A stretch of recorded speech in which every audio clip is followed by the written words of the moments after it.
Boa noite, meus irmãos. Hoje foi um dia muito especial, particularmente pelas experiências vividas. Um nosso irmão muito querido, filho do meu amigo Érico Miranda, o André, teve um infarto, está na UTI nesse momento, foi operado, e nós passamos o dia no acompanhamento desse caso. Em verdade, nenhum de nós está em condição diferente da situação do André nesse momento. Todos nós estamos nas mãos de Deus. Às vezes as pessoas estão às portas da desencarnação e nós ficamos compadecidos dessas pessoas, achando que o liame que as prende ao corpo físico é frágil.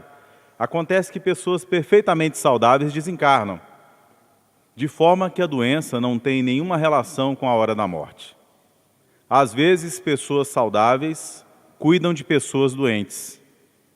E as pessoas aparentemente saudáveis desencarnam antes.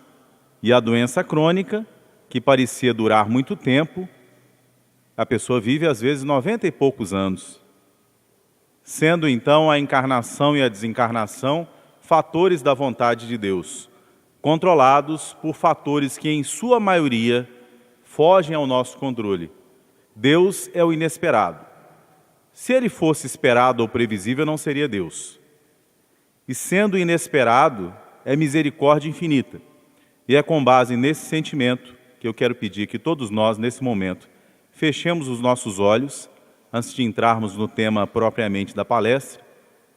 Imaginemos nosso irmão Érico, nossa irmã Márcia, nosso irmão André, os médicos que nesse momento o operam para instalação de uma mamária, que recebam as nossas energias, a nossa bioenergia transmitida, nosso desejo de bem, para que a vontade de Deus se faça e que o coração desses pais seja consolado. Que assim seja. Hoje nós vamos investir no estudo de um tema de importância essencial para as nossas vidas.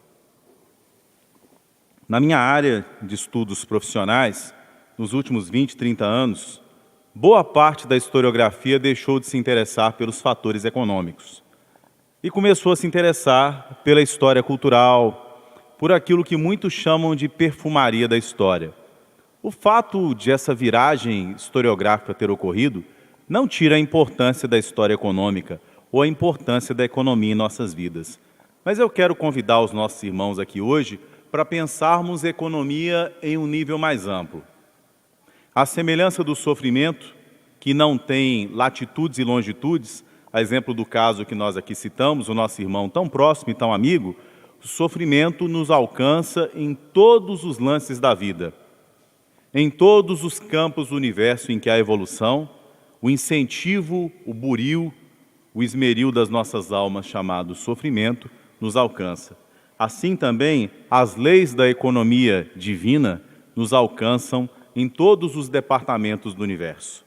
Nós, o tempo todo, somos obrigados a gerir, porque somos fadados à encarnação em planos diferentes, que podem ser pensados enquanto densidades, enquanto compreensões, enquanto realidades, que representam os planetas, as esferas em torno dos planetas. Em todos esses níveis, a primeira coisa que nós aprendemos a gerir é a coisa mais valiosa do universo, chamada tempo. Por mais que nós pensemos que o tempo é relativo, a relatividade do tempo, no nível em que ele assim é compreendido, é administrada por aqueles que vivem na sua realidade. Em regimes diferentes de historicidade, de percepção de passagem do tempo, nós gerimos um tempo com determinada energia, de forma que a nossa encarnação é semelhante a um dia. Nós temos o amanhecer, quando a gente acorda, a nossa mente está muito propícia a aprender.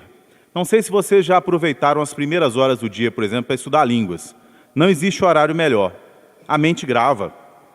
Porque você dormiu e exatamente naquele horário de sono, o subconsciente está um pouco à tona. Então experimente ler alguma coisa de manhã nesse horário do sono e tentar lembrar da página à noite. Você vai lembrar da página, você vai lembrar da frase exata. Coisa que você certamente não fará às 7 horas da noite, às 19 horas, porque as experiências do dia já dispersaram a sua atenção.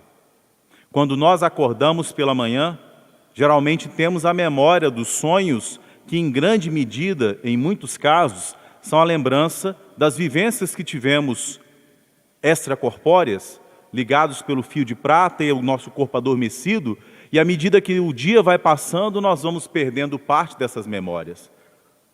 Então, aquele momento do início do dia, o primeiro horário deve ser consagrado a Deus.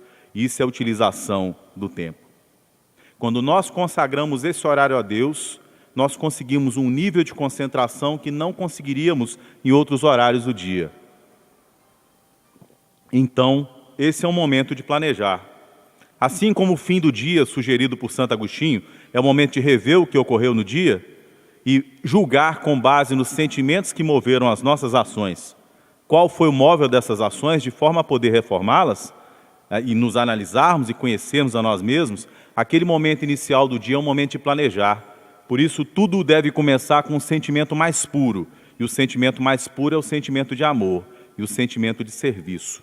É esse sentimento associado à vontade que permeia todos os departamentos da mente que nos permitirá, de forma diligente e entusiasmada pela energia do começo do dia, organizarmos em que nível colocaremos a nossa energia, a nossa alegria, o nosso entusiasmo, a nossa boa vontade, que são, em princípio, os maiores dons que o Senhor nos dá.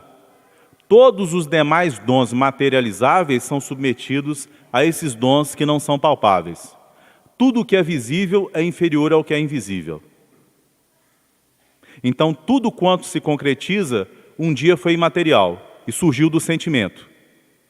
O sentimento dá força à vontade, e a vontade que move a ação. Se a vontade é de servir, ela move a lei da economia do universo. A economia do universo, ela age por altruísmo. É bem interessante, né? Geralmente, nós pensamos que economia e amor são coisas dissociadas. Não é assim? Então, a riqueza necessariamente nos causaria algum sentimento de culpa. Ser rico ou ter prosperidade e ser cristão seriam coisas dissociadas, de forma que a ética e o comércio estariam separados. Quando no pensamento humano essas coisas estiveram juntas? Bom, nas cidades italianas, lá no século XIII, no século XIV, antes do Maquiavel, antes que as cidades italianas fossem tomadas por reinos estrangeiros, e quando a lógica da città italiana era pensada para si mesma, baseada no modelo franciscano, baseada no modelo fraterno cristão, houve uma experiência bastante interessante, chamada humanismo civil. E o humanismo civil italiano, enquanto teoria econômica, nos dizia que, basicamente, a economia serve para bem distribuir os bens, para cuidar, para que todos possam oferecer o que eles têm de melhor, e para que as relações econômicas sejam relações fraternas. Isso tem muito a ver com o pensamento do Emmanuel. Quando o Emmanuel faz para nós uma crítica do utilitarismo é aquela filosofia, teoria e prática associada ao Jeremy Bentham, mas ela é muito mais do que isso. É a predominância do capitalismo predatório internacional, do individualismo nas relações sociais. O humanismo civil, que baseava os mosteiros no fim da Idade Média, procurava construir uma economia que, de dentro dos mosteiros, pudesse servir de modelo para o exterior. Em primeiro lugar, a base desse pensamento econômico era a ideia de fraternidade, era a ideia de justiça. Portanto, todo negócio, toda relação humana deveria ser baseada na ideia de fraternidade e de justiça, porque essa é a base do cristianismo.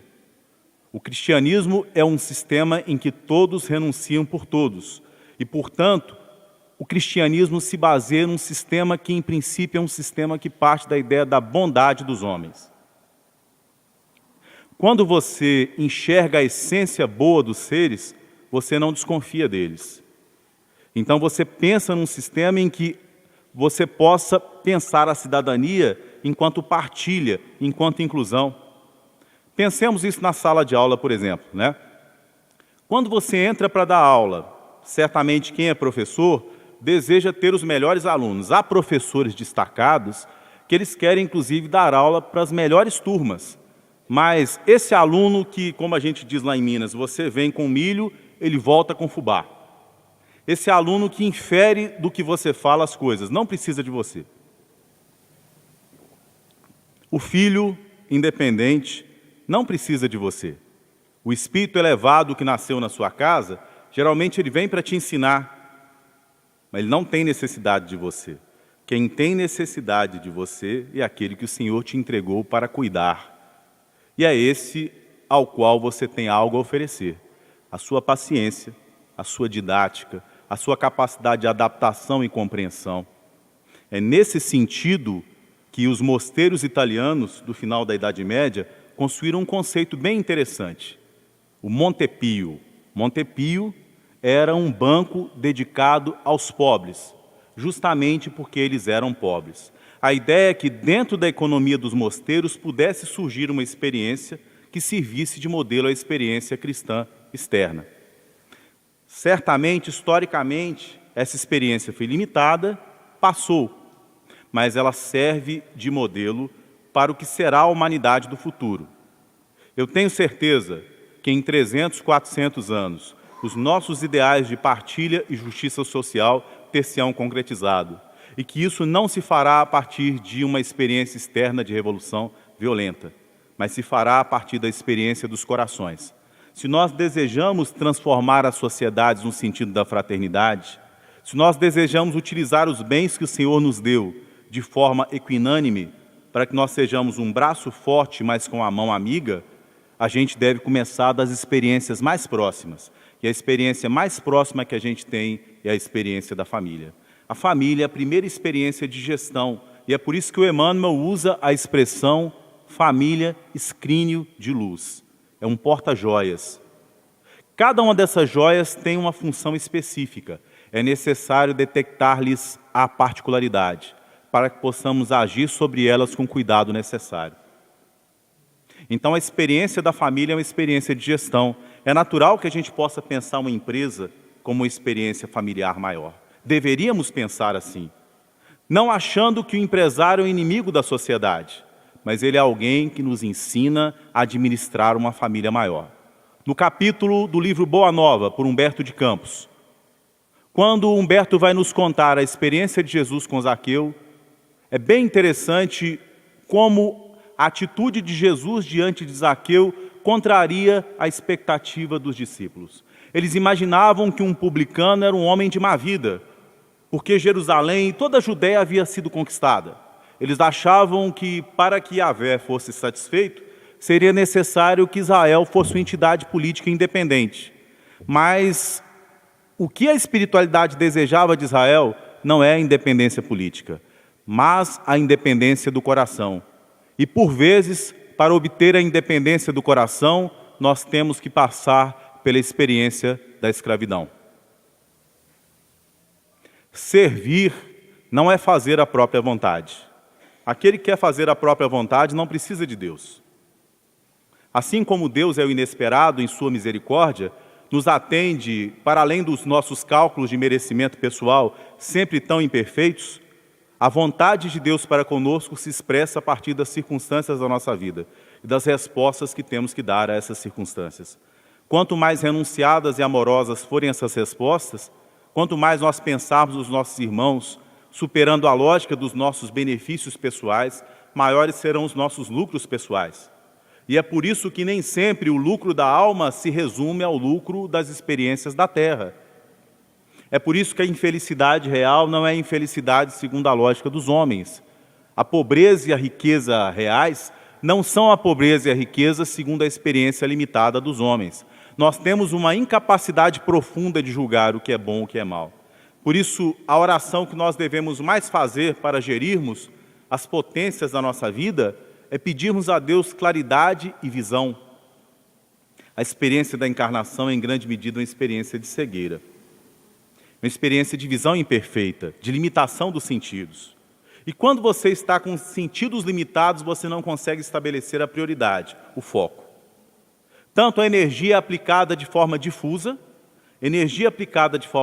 não consegue força, quanto as prioridades não são bem calculadas. Então, nós não aprendemos a reservar para o futuro. Qual foi a grande lição da Torá, do José do Egito para o faraó? Ele ensinou o faraó a reservar em silos. Porque ele fala ao faraó da natureza da vida no universo. A vida é feita de ciclos de presença e de ausência. Ciclos. Então, se é ciclo, tem recorrência. Então, em certo momento, o corpo está com saúde. Em outro momento, ele experimentará a doença. Em certo momento, usando a bela metáfora do Emmanuel, as árvores das afetividades familiares nos envolverão. A árvore dá sol, dá calor, segurança, né?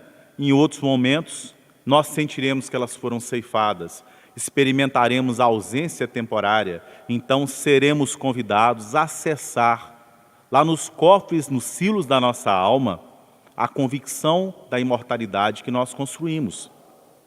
A convicção e a fé. Seremos obrigados a confrontar em que medida as convicções espirituais que nós construímos são um reboco exterior ou se elas se enraizaram na nossa alma. Se a gente vem à casa espírita e simplesmente acha belas as reflexões ou se elas conseguem, de certa forma, se operacionalizar com as experiências concretas de desencarnação, de empobrecimento material, de decepção que nos alcançam ao longo da encarnação. Isso é economia. Isso é economia. Então, para além da simples experiência de prever uma seca, a seca é uma metáfora para a vida. O êxodo é uma metáfora para a vida. A vida é transitória, a vida é incerta.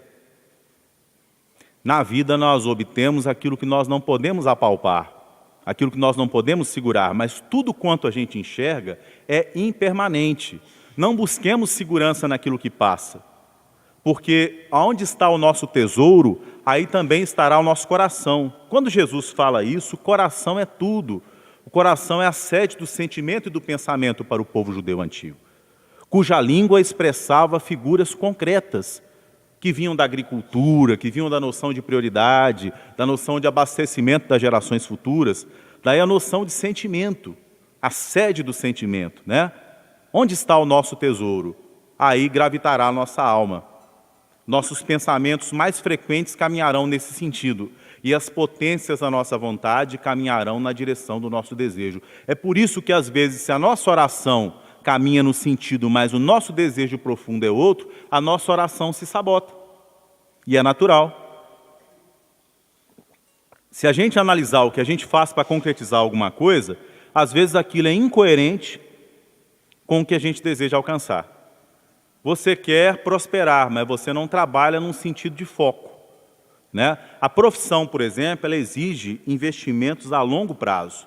Ninguém constrói uma boa especialização em qualquer área humana sem investimento de longo prazo. O Emmanuel fala disso assim, né? O tempo não respeita em nós as aquisições que ele não ajudou a construir. E o tempo não respeita em nós, né? Porque o tempo nos desafia. As experiências da vida inesperadas nos desafiam. Então, a profissão, quando ela é enraizada, quando ela constrói competência, você consegue servir mais. Com a mediunidade também é assim. E com a administração monetária também é assim. A administração monetária não é algo que pode ser levado a esmo, despreocupadamente. Todo recurso que vem às nossas mãos pelo trabalho digno deve ser bem administrado, bem distribuído e bem empregado. Nós daremos conta do usufruto dos bens que recebemos do Senhor. E esses bens não são simplesmente os bens que obtemos pelo trabalho. Nós nunca trabalhamos para o governo federal, o governo estadual, o dono da empresa, o emprego temporário. Nós sempre trabalhamos para Deus, com o objetivo de desenvolvermos virtudes internas, aprimoramentos internos. Assim como nós aprendemos, às vezes, que certas doenças crônicas estão conosco para nos ensinar, nós não devemos brigar com elas, mas aceitá-las, e assim que esse sentimento surge dentro de nós, a doença vai se curando, e quando a gente brigava com a doença, era mais crônica, mais permanente ainda, também o trabalho desagradável, quando nós o enfrentamos com sentimento de amor e de serviço, começa a aprimorar a nossa alma, e o estágio de sofrimento que nós passávamos frente àquela experiência de dor fica menor. É interessante como, sem que se mudem e se transformem as circunstâncias externas, muda o coração. E mudando o coração, a doença se cura, aclara-se a visão, os objetivos da experiência ficam mais claros e você deixa de brigar com a vida. Sem que você tenha saído do lugar, sem que necessite de alguma fuga, de alguma desculpa. Tem gente que o casamento está com dificuldades. Arruma um amante para fugir do casamento. O amante é simplesmente uma fuga. Enquanto o casamento estava com dificuldades, aquele casamento representava infelicidade só para os dois. Na hora que envolve um amante, aí alcança outras árvores de relações, outras constelações, infelicitando outras pessoas também. É sempre melhor que a gente resolva primeiro as coisas que estão mais próximas e que a gente se diplome naquela experiência, para depois, pacientemente, a gente comece a descortinar novos horizontes. Assim também é para as relações de trabalho. Primeiro se diplome na experiência, saia com dignidade de um trabalho, para que depois você possa começar uma outra experiência. É importante que a gente não deixe mágoa, insatisfação ou desonestidade em nenhuma das nossas etapas de trabalho. Desde a faculdade, desde a escola, é importante construir a ideia da honestidade intelectual, da honestidade do trabalho, do aproveitamento do tempo, de forma que ao fim do dia você possa se felicitar por ter utilizado bem o tempo e pedir perdão a Deus pela sua incapacidade de potencializá-lo ainda mais. Quando eu falo utilizar bem o tempo, eu não estou falando de produtivismo. Eu estou falando de intensidade. Tem muita gente que começa a ficar desanimado, por exemplo, com o trabalho na casa espírita, porque produz quantidade. A gente precisa fazer pequenas coisas bem feitas, porque nós sempre faremos poucas coisas. A capacidade humana de trabalho é muito pequena. Então, a primeira pergunta que surge é por que Deus, então, nos entrega tarefas? Para que nós nos responsabilizemos por elas em caráter de amor, porque o homem vale pela intensidade do sentimento que ele coloca nas coisas. É por isso que uma obra de arte é bem mais bela do que um bem manufaturado, industrializado. E vejam bem, a obra de arte não é perfeita. Já notaram isso? Amar não é exigir perfeição. Tem uma história bem bonita do Neo Lúcio a respeito de um crítico de arte que certa vez chegou em frente a um vaso de frutas e começou a criticá-las e a notar os defeitos. E tratava-se de uma maçã natural. A natureza é bela pelos seus defeitos. Os japoneses constroem muito bem esse conceito de arte. Eles nos dizem uma outra coisa bem interessante. A beleza só se expressa no movimento. Já pensaram sobre isso? Você não percebe a beleza de forma estática. Quanta gente, se tirar a foto, não é tão bela, mas quando começa a se movimentar, a personalidade, que é algo imaterial, se expressa. Então a beleza se manifesta, de dentro para fora. Então nós também conseguimos nos expressar no movimento. Não é possível captar o ser pegando só um pedacinho, pegando só um fragmento, tirando uma fotografia. Nós somos conjunto, nós somos movimento, nós somos devir. Aquele que te magoou no passado, hoje é uma pessoa diferente. Então os bens que vêm às nossas mãos devem ser movimentados também, para que produzam beleza espiritual. Nós não devemos nos apegar, nós não devemos ser possuídos ao usufruir temporariamente o corpo, os bens, as afetividades que nós chamamos de nossas, mas na verdade são de Deus. Quando nós entendemos isso, sentimos uma grande segurança e um grande conforto interno, e embora isso não signifique o fim do sofrimento. Não devemos ser ingênuos em relação a isso. Quanto mais sensível o músico, quanto mais ouvido absoluto ele tem, mais ele percebe as nuances da música. Então também a nossa sensibilidade aumenta ao crescermos espiritualmente, mas a nossa forma de sofrer se modifica. Há quem sofra contribuindo e há quem sofra prejudicando. O Chico dizia uma coisa muito bonita: há águas que constroem e há águas que destroem. Lágrimas são também assim. Na reflexão do capítulo sobre Zaqueu, quando Jesus entra na casa de Zaqueu, a pergunta aos discípulos é fantástica. Ele pergunta: acaso a boa nova fará dos cristãos, dos discípulos, miseráveis? A miserabilidade, a falta de cuidado e de esmero nas coisas é o desejo de Deus? De forma alguma. Nós devemos nos empenhar em quaisquer circunstâncias que nós estejamos, de forma a sermos fiéis no pouco e no muito. Estevão no livro Paulo e Estevão, nas galés era fiel no remo romano e trabalhava para Deus e tinha consciência disso. Por isso o remo das galés o conduziu via doença à libertação. A entrega a Deus às vezes parece loucura, porque contraria a lógica materialista. Por isso eu dizia logo no começo da palestra, todos nós estamos nas mãos de Deus, todos nós estamos em estado terminal. Quem pode me passar uma procuração certa aqui de que estará vivo amanhã, às 8 da manhã? Então, qual a diferença da nossa condição em relação à condição do nosso irmão André, que está na mesa de operação? Não tenhamos ilusões a respeito do certo fato de que Deus gere as nossas vidas, nos controla, nos abençoa com a oportunidade do tempo. Aproveitemos esse tempo em benefício dos nossos irmãos. Utilizemos os nossos dons para o serviço deles. E certamente, a pior obsessão, a pior tentação, o pior retorno de plantios negativos do passado, se nos encontrarem em trabalho, esse trabalho nos resguarda.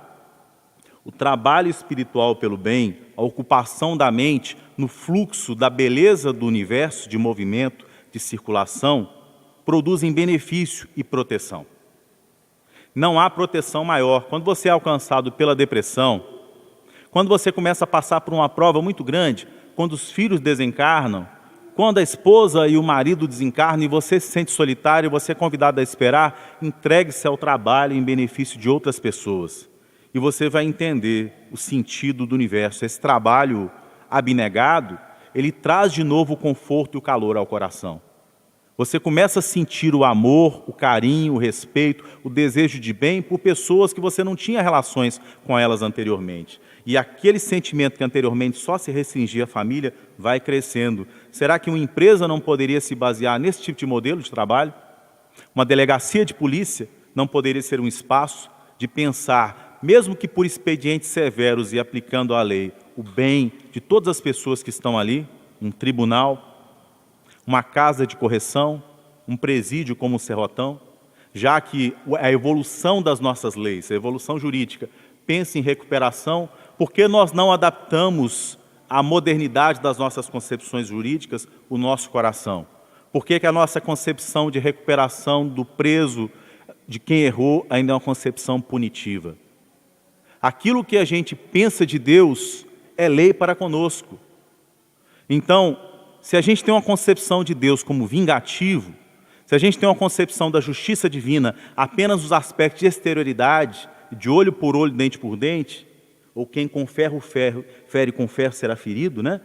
Se a gente pensa assim, a gente emburrece Deus, porque nenhum código jurídico da terra desconsidera as particularidades, as intencionalidades, os móveis. Então, o nosso subconsciente age para conosco com essa severidade inflexível, porque assim como a gente julga, a gente também será julgado.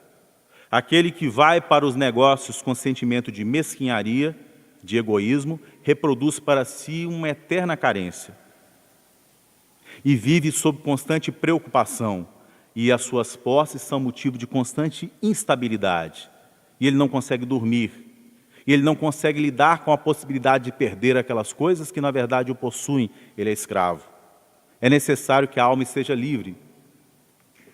Por isso, então, Jesus nos fala do jugo leve, suave, e é por isso que Zaqueu administrava muitas pessoas e foi louvado por Jesus, porque era um homem generoso. Às vezes a gente acha que quem tem dinheiro não pode ser generoso, depende do que ele faz com o dinheiro. Os bens materiais são neutros, embora todos procedam de Deus, recebemos a liberdade de organizá-los e distribuí-los por algum tempo. E geralmente a espiritualidade não interfere nessa experiência até que nós tenhamos esgotado a experiência para o nosso aprimoramento espiritual. Na próxima encarnação, o que vai acontecer? Isso é uma aferição bem interessante para a nossa percepção a respeito da lei de causa e efeito e do espiritismo, né? O que acontece quando eu utilizo mal o dinheiro na encarnação? Se eu sou um político e roubo, se eu fui uma pessoa insensata, corrupta, né? Então eu vou nascer pobre, a minha experiência vai ser de ausência das energias monetárias, dos bens, enquanto família organizada que me permitiu estudar, ter acesso a certas oportunidades, é assim? Com o espiritismo não é tosco assim não, gente. Vamos perceber uma coisa. Vocês conhecem a parábola do mordomo infiel? Basicamente, a parábola diz assim: havia um administrador de um homem que arrendava terras, e esse administrador estava roubando. Jesus conta essa parábola para os discípulos. E, em estando roubando, ele é chamado às contas. O seu senhor o chama a contas, é um mordomo. O que ele faz? Ele traça um estratagema. Ele chama aqueles que deviam ânforas de azeite de oliva e diz: olha, você deve quantas ânforas de azeite de oliva? Eu devo 50. Ele: pague 25. Quantos fardos de trigo você deve ao meu senhor? 100, pague 50. E aí o que o Senhor faz? Qual a resposta de Jesus? A resposta contraria a lógica. O Senhor fica feliz e diz a ele: servo bom e fiel. Angariai amigos, aí ele já está falando para os discípulos, com as riquezas obtidas a partir da injustiça, porque eles vos receberão nos tabernáculos eternos. Se não tivesse duas mensagens de Emmanuel, a gente não entenderia essa parábola. Uma delas se chama angariai amigos, a outra se chama tabernáculos eternos. Ora, meus irmãos, de que forma foram obtidas a maior parte das riquezas do nosso planeta? Vamos pensar na nossa região? O grande grupo étnico dos índios cariris. Eles foram massacrados, escravizados, sobre os seus cemitérios, as suas aldeias, erigiu-se a nossa sociedade. De Vila Nova da Rainha, Campina Grande. No litoral, os índios Potiguara e os índios Tabajara. Depois, como alimalhas de trabalho trazidas da África, etnias as mais diversas, Banto, Yorubá, Queto, vieram e trabalharam nas nossas lavouras de cana. Com raras exceções, a riqueza obtida na terra é obtida com injustiça. Mas você é chamado a redistribuir, nas experiências encarnatórias posteriores, aquilo que você roubou. Vamos pegar um exemplo, interromper um pouco essa reflexão sobre a parábola. Públio Lentulus, no livro Há 2000 anos, lá em frente à estátua de Têmis, ele tem um desmaio. Se lembra que foi Públio Lentulus Sura, lá na época da revolta de Catilina. E enquanto esse político, na época da revolta, ele ganha poderes de exceção, então coloca espadas em brasa e fura com essas espadas em brasa os olhos dos seus inimigos. E comete outros muitos desmandos na Roma daqueles tempos. Ao reencarnar como Públio Lentulus, ele vai nascer pobre, despossuído. Ele será senador, bonito, terá dinheiro, nascerá em família semelhante, terá o maior bem, que é Lívia, que vem encarnar com ele simplesmente por amor, para direcioná-lo para o bem, porque quem nos ama enxerga e desenvolve potencialidades em nós. É uma nova oportunidade para que ele seja mordomo, administrador, redistribuidor das riquezas que ele tirou no passado, né? Angariando amigos. Angariando amigos. Então, a partir dessa leitura das experiências solidárias reencarnatórias, a gente vê que antes que o sofrimento seja aplicado enquanto ausência ou enquanto provação, provação pode ser entendida enquanto limitação, a gente recebe a experiência da redistribuição. E o Senhor fica feliz conosco, porque o nosso Senhor é generoso, porque o nosso Senhor é amoroso, porque o nosso Senhor é misericórdia.